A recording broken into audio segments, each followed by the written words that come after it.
Hey, what's up, everybody? It's Kevin here with Mix Coach. I'm excited today because I've got my little bro on here. We're going to talk about his song, Saltwater Streets, that he's written, and the members over at Mix Coach Member are actually mixing it this month. We did this a couple of months ago, and I think Tyler was pretty happy with the result, and I know my mixers were happy to get their hands on a cool song like this. So, anyway, okay, so let's say hello to some people in the comments. Stephen Klein, hello everyone, good to see you, Steve. Tassie Sandor is here from Hungary. Hi guys, and let's see. Stephen Klein said hi to Tassie. So there's a few people on here. Say hello if you're in the comments. I'd love to know. I really don't have a good way of knowing if you're on the broadcast with me unless you say something in the comments. So anyway, the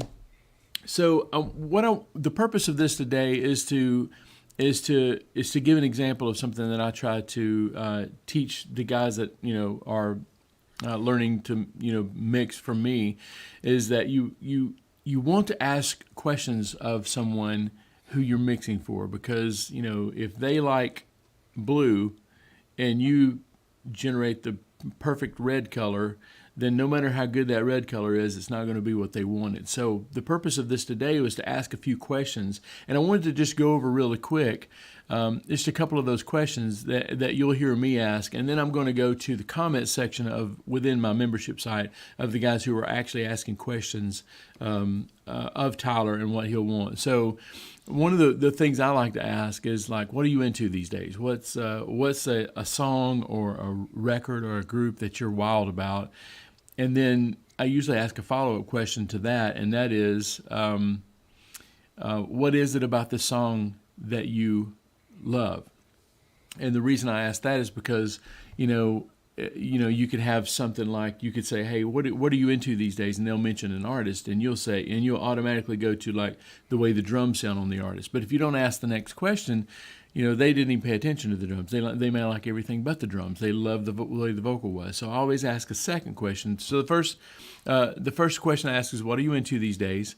And the next thing is, like, what do you love about that mix? And then you may find that they don't like the obvious stuff that you are thinking that they like. They may like something subtle that is an easy tweak from something that you like.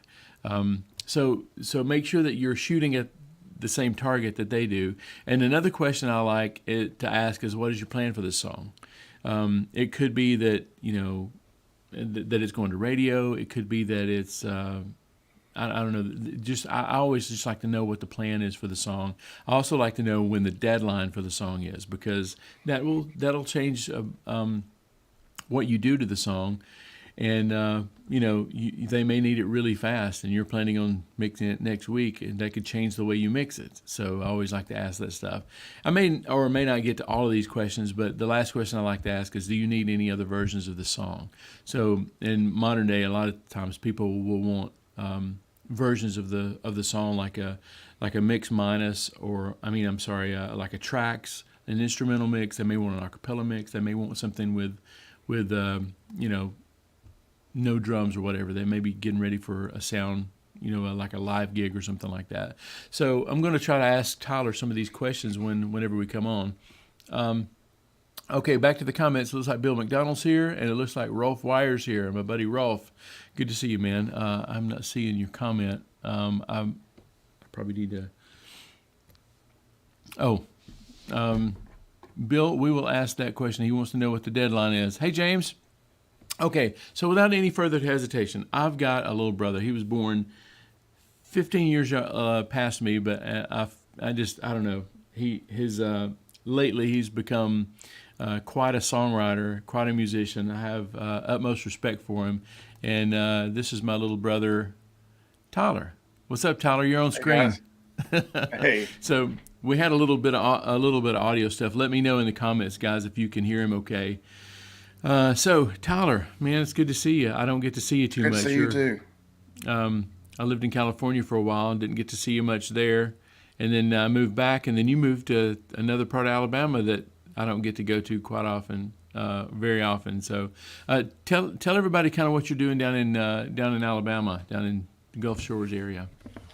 Well, there's a big market down here for live entertainments, not only in bars but restaurants and all throughout the day. So it's not hard to work 7 to 10 acoustic shows, sometimes 2 and 3 a day even. So yeah, working my butt off is what I'm doing. Well, uh, it gets hard on the voice sometimes to sing that much in one week, but it's you got to take it strike while the iron's hot. It right. is tis the season, right? It's tourist season, and it's a really popular beach town. Get a lot of people in and out. So So there is a one thing that I had forgotten about Gulf Shores area of that L.A. Lower Alabama area is that there's a huge songwriting community there. Tell me a little bit about some of the people that come down there and you just wrote a song called Nashville on the Beach, and that I think that mhm. the purpose of that was like how many people actually come down to Gulf Shores to, I don't know, maybe write or network and stuff. So tell me a little bit about um, that community, that songwriting community down there. Well, that happens at the Floribama, which is the world's largest honky tonk on the beach, is what they call it. Uh, it's the annual Frank Brown International Songwriter Convention, I believe is the name of it. It's been going on for something like 37 years now.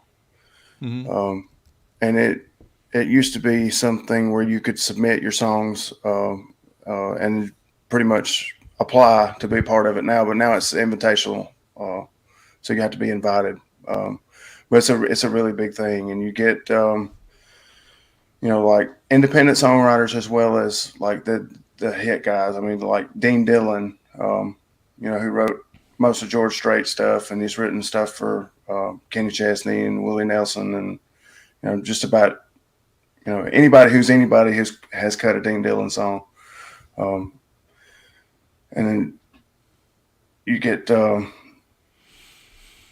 lot of traffic from that, as well as they have concerts at the Floribama. So like I think next week Joe Nichols is coming down to play. Hmm. Um, So have you had a chance but to write with any of these people yet? I have not. I'm still just rubbing elbows and trying to make contacts.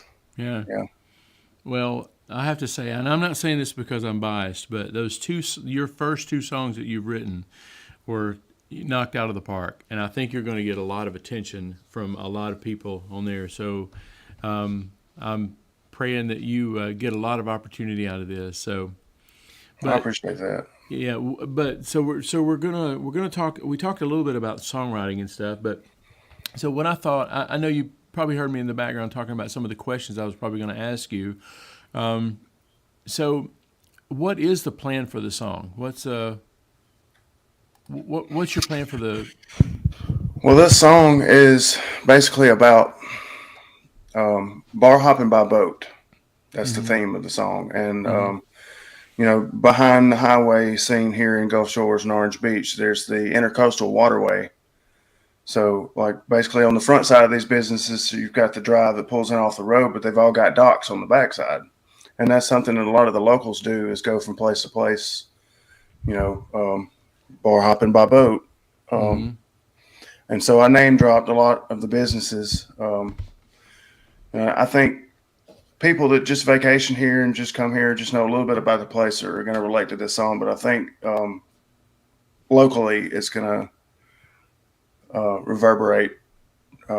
It could even be used for like radio ad space and stuff like that. If you take just a small snippet of the song, I'm planning on pitching it to the Chamber of Commerce and the tourism department and see if they want to do anything with it. Uh, so yeah, I mean, there's a couple different avenues I'd like to pursue as far as where to go with the song once I finish it. Right. So one of the things I'm hearing a little bit is that there may be some advertising thing in there. It's just a little thing that pulled my ear up. So members of Mix Coach, the guys who are going to be mixing this song, make sure that you do this because remember I mentioned, are you going to need any other versions of the song? With my very limited experience with advertising, is a lot of times what they'll do is they'll need a version of the song and then they'll need an instrumental version of the song, so that you could just take the music and turn it into the bed of a commercial, and then have the tagline like, Saltwater Streets, so guys who are mixing the song. By the way, let me mention this real quick. This is a little plug here. If you're not a member of Mix Coach, now would be a good time to do this, because we are going to be paying for the Tyler's favorite mix. So not going to be, it's not going to be enough to buy a house or a car or anything like that, but it will definitely validate some mixing skills that you have. So this would be a good month to jump in, because I have a 30-day free trial on Mix Coach Member. All you need to do is click the link below. I put a link below in the comment section. Click there. Jump on board, grab Tyler's files that we're going to be mixing, and submit your mix. We're even going to be listening to mixes in a couple of weeks in real time, which, by the way, Tyler, I probably need to talk to you about that. See if you can come and hang out with us for a little bit. But so the guys who are mixing on Mix Coach, back to the advice that I'm giving the guys, make sure that you are prepared to print a version of just the track. That way, if an advertising company gets the track, Tyler will be ready for it. Because there's nothing more frustrating that I found as an artist, or not that I'm an artist, but from artists, is to say, hey, I know it's been 6 months since you mixed my song. Can you recall that and do it with no vocals? I mean, it's a little bit of a hassle, and it could knock Tyler out of an opportunity if he doesn't have the stuff. So that's why I ask, are there any other versions of the song that you need? So his plan for the song is to, of course, to be the biggest country star in the world. But a second to that probably is just to let people know that you're in town, you're a writer, you know how to do good productions, you can sing well, and you're available for stuff. And here's my songs that, and I love the way you're thinking about tourism and the Chamber of Commerce and all that kind of stuff. I think that's great. So here's my next question: is what are you digging these days? What mixes or records are you listening to that you're just loving? Well, not to change your question, but to get the answer that you're looking for. What inspired this song specifically was Kenny Chesney. What was the name of the song? Going Out All Night, Staying Out All Night, or something like that. Mm-hmm. And if you... All night. Yeah, I remember that one. Yeah. So yeah, it's pretty close to that, actually, the feel of the song, as far as what I asked the producer, what I wanted it to sound like. The country song was like electric guitar, kind of rock and country feel. Mm-hmm. I don't know if there's a whole lot of that going on in country nowadays. I mean, it seems like they're switching toward the 808 and the hip hop backbeat and stuff like that. Mm-hmm. Fancy like that, right? Mm-hmm. Okay, so what is it? So I know that song inspired it, and it's not necessarily a direct. I mean, guys, with these questions that I'm asking, it's not necessarily a definitive answer. Sometimes you want to ask the question behind the question to find out what it is that you like about the song. So the Kenny Chesney song kind of inspired this thing. So what is it about the Kenny Chesney song that you liked? Is there something in particular about the mix? Is it the feel? Is it the mix? Is it something that you heard in there that I know you sent me when we first started this track? You sent me a couple of things with horns and all that kind of stuff in it, and you even thought about doing a little like a ska or reggae sort of section in it. But we kind of went away from that a little bit on some of the stuff. Right. Tell me what it is about this Kenny Chesney thing that you were vibing on. Well, it's just a summertime anthem kind of thing. It's upbeat, it's kind of bouncy, it's danceable, and it's something I think that will appeal to younger generations more than anything like traditional style country music. Mm-hmm. Right. So just kind of you said something on the last one that really helped a lot of people. You were talking about that there were certain instruments that you liked in the production of the last song, and you really wanted to feature that. Is there anything like that in this song, Saltwater Streets, that you're like, oh man, I hope that pops in the mix? Yeah, well, last time that other song it was steel guitar. This time it's not so much. It's more the electric guitar. Right. And that the steel lick on the figure to me is it shouldn't be near as prominent. Like it's honestly I liked it before, and that adding the steel guitar was an afterthought on this one. Mm-hmm. And I've kind of even thought about just muting it because I'm on the fence about whether I really like it in the song or not. But I mean, if it's pushed back in the mix to where it doesn't really stick out, then it may not be an issue. Mm-hmm. But I just want to drive home the rock guitar on this one. Right. Okay. So yeah, steel sometimes can soften something and make something. Depending on the way the steel is played, it can kind of make it emotional a little bit. Mm-hmm. Sorry, that was my best impersonation of a steel guitar lick. So yeah, so maybe not quite as much steel in this one as the last one. Right. Yeah. Okay. Hey, Tassie has a question. He says there's a short narrative text in your voice track. I'm not sure what you want. Sure, you want it. You want it as a side comment or something more in the front.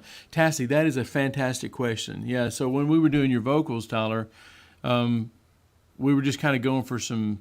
I don't remember the purpose we did this, but you were like, who had? Okay, there must be an inside joke there. Who has the best? What was it called? The bushwhacker. Oh yeah, I Yeah. remember that now. Who Yeah. has the best bushwhacker anyway? So Tassie's asking, how do you want to treat that? That's a great question, Tassie. Gosh, I don't know. The way that came about is that they actually do. How like people with motorcycles will do like a poker run, Mm-hmm. where you go from place to place and you get a card at each place. Well, they do like bushwhacker cruises where exactly the way I'm talking about going bar hopping by boat, you go Mm-hmm. to each one of these places and try the bushwhacker, and then you figure out which one's your favorite. So that was kind of Mm-hmm. just like a So, one-liner. so by the time you have your last bushwhacker, you don't remember the first one. Is that the point? Yeah, yeah. Okay, that's good. So as far as the treatment of it, I mean, this is just me, but there's several ways to treat it. You can make it to where you could absolutely hear it, and it's part of the song, and it's part of the things that people say. Oh, I can't wait till Tyler says, "Who has the best bushwhacker anyway?" Or you could say, "What did he say again?" And they rewind it and listen to it. It's almost like a subliminal sort of thing. Would you lean toward the like make it a featured thing because it might help with advertisers or something like that? Or maybe maybe they use it for the bushwhacker promotional thing. Do you want to feature it? Or maybe you want a version of each, like maybe a version with it up and down. What are you thinking about that? Well, yeah. Now that you mention it, it does kind of seem smart, really, to have it kind of pushed back in the mix so that they hear it, but they don't really understand what I said, so they go back and listen to it again. I think that's a good Mm-hmm. idea. Mm-hmm. Well, so here's what I would recommend to the guys who are going to be mixing this for you, is that go ahead and treat it. I would say go ahead and treat it to where it's subliminal, like it's almost like a chuckle in the background. You wouldn't want somebody to say "ha ha ha" really loud in your song. You just kind of want to know that they were laughing, right?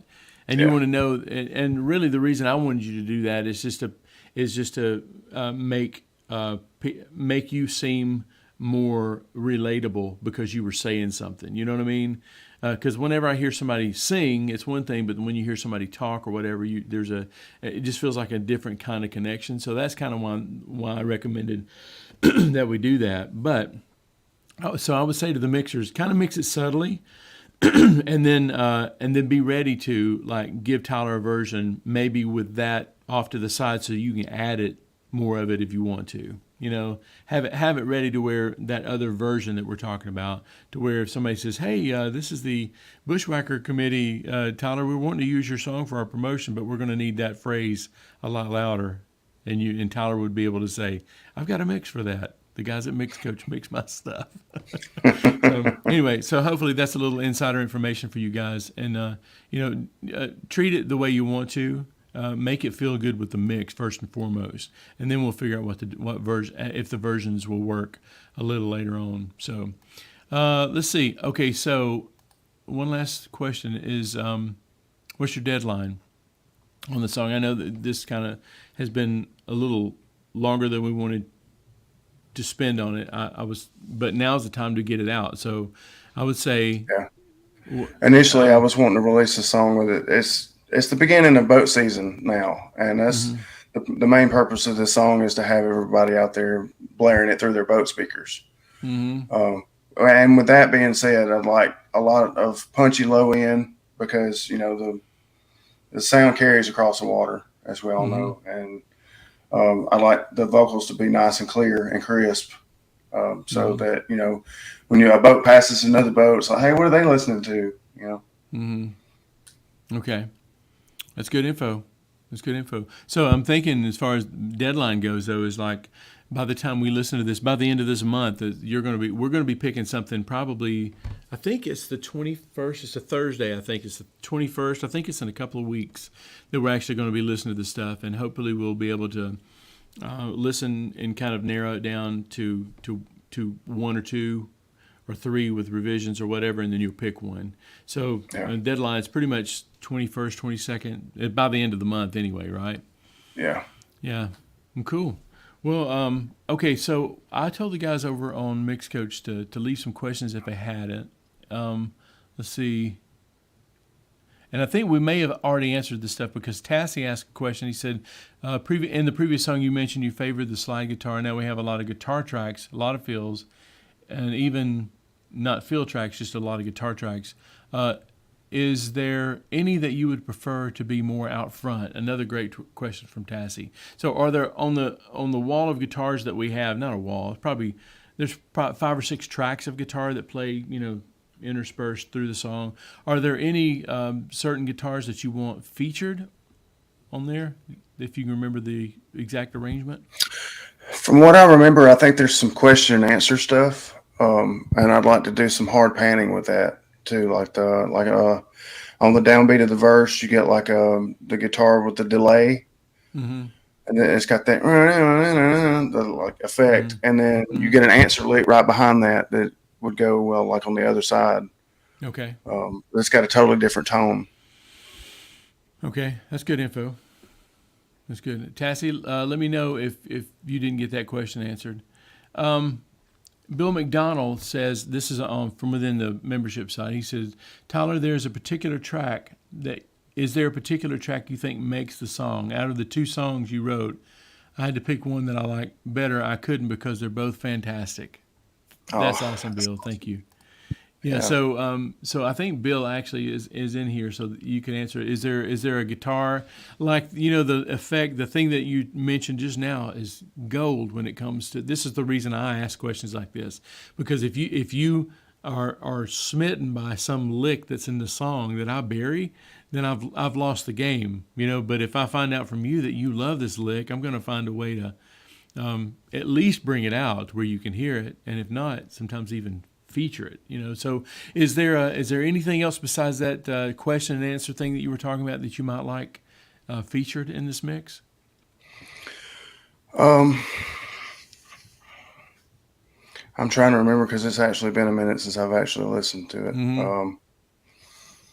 Hey, if you wouldn't mind me playing the song, I've got it queued up if you want to hear a little bit of it. Yeah, play the end of the verse going into the chorus. I think there's a build up. All right, if you can just get that up. Okay, so hang on, I'm connecting.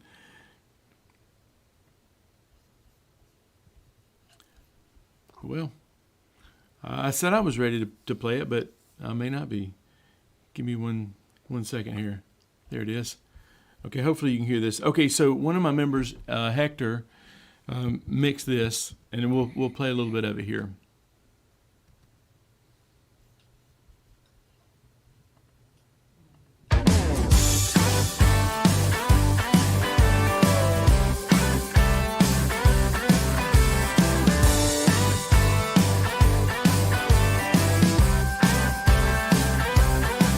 We're gonna spend all day with our feet in the sand, on the dock, on the boat, with a drink in our hands. Gonna toss up a coin and let how it lands Hey, you said coming out of the second verse?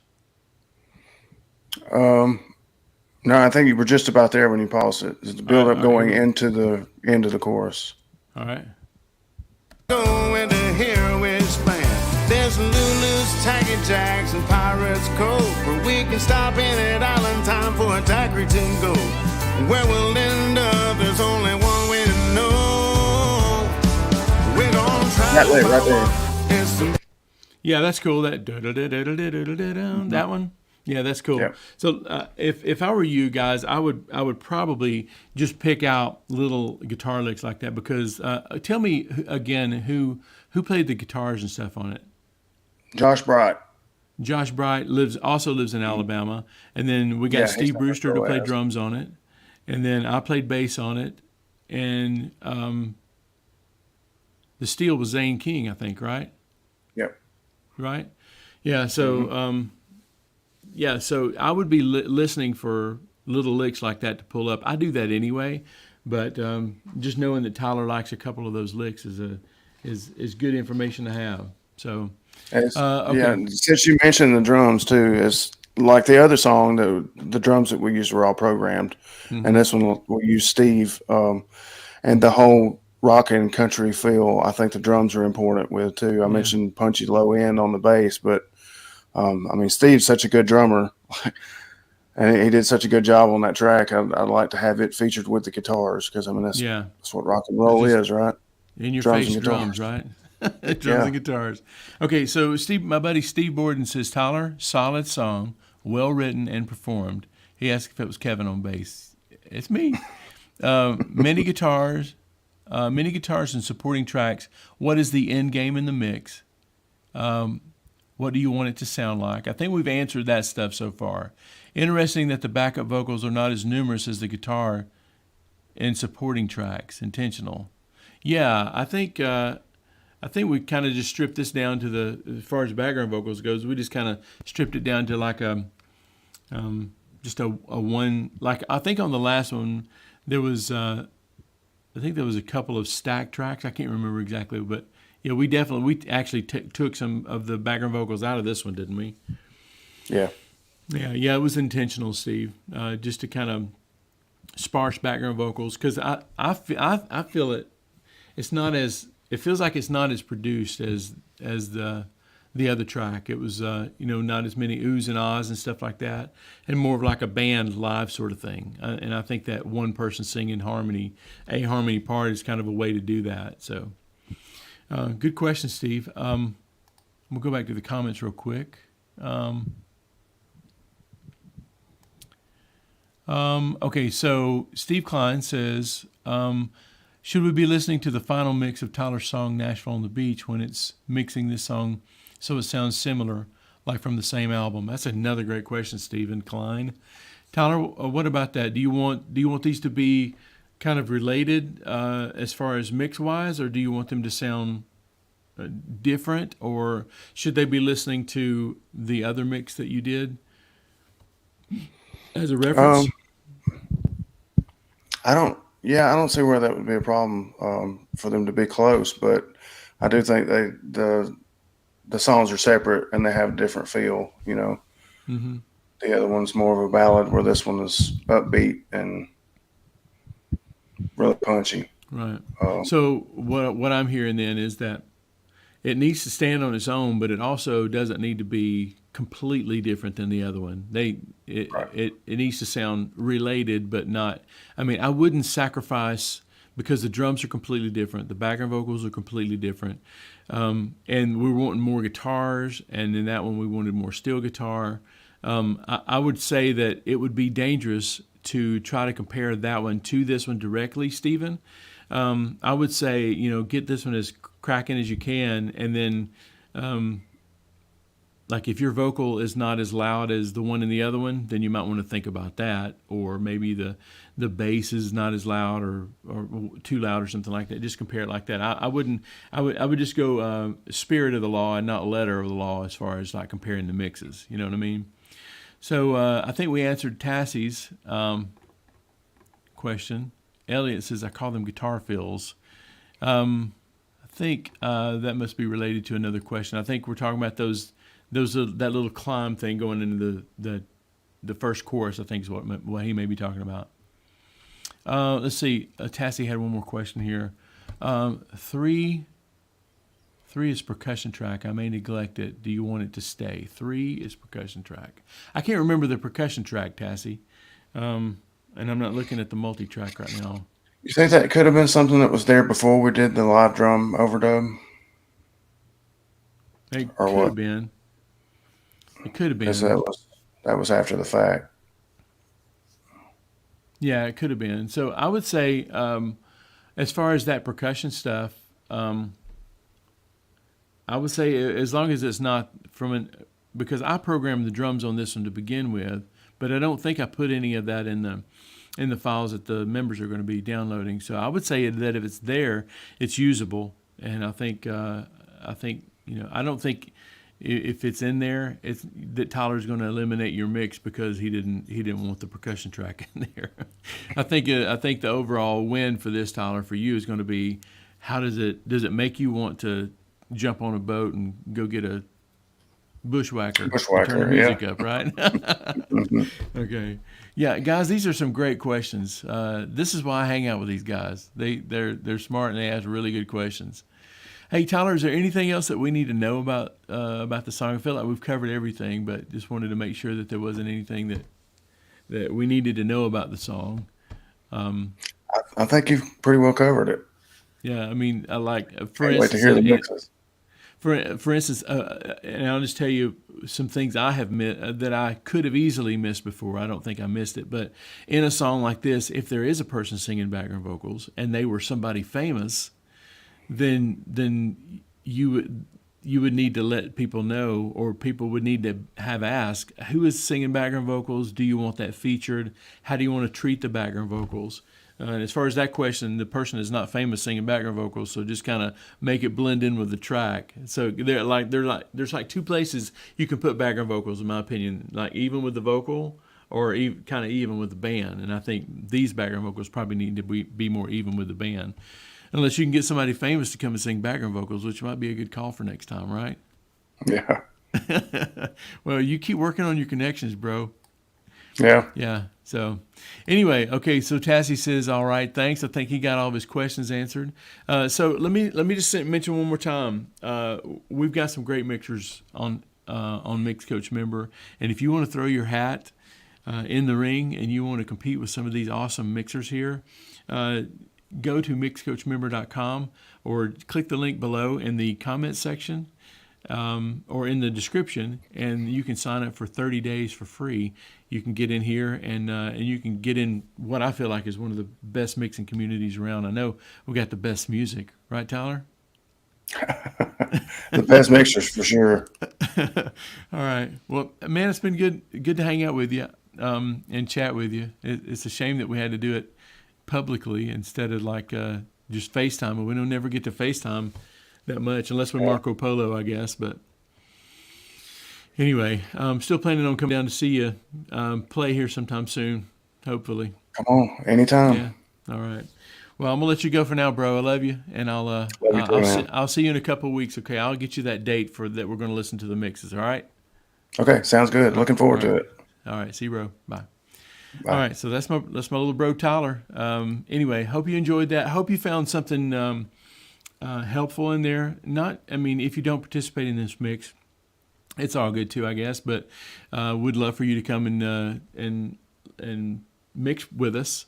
But hopefully, if you're mixing for other people or you're mixing for your band, hopefully this helped you to come up with a list of questions in your mind that's going to help you clarify exactly what they're looking for, because there's nothing worse than feeling like you nailed a mix, but you didn't nail what they wanted. And it just feels bad. It hurts your feelings. And I'm trying to keep you from getting your feelings hurt. So anyway, hey, if you found this helpful, I would love if you liked it, subscribe, tell a friend about it, share it, and come over to Mix Coach Member and mix with us for this month anyway, okay? It's totally free, all in the house, all right? So anyway, that's it for now. I will let you guys go. Thanks for watching.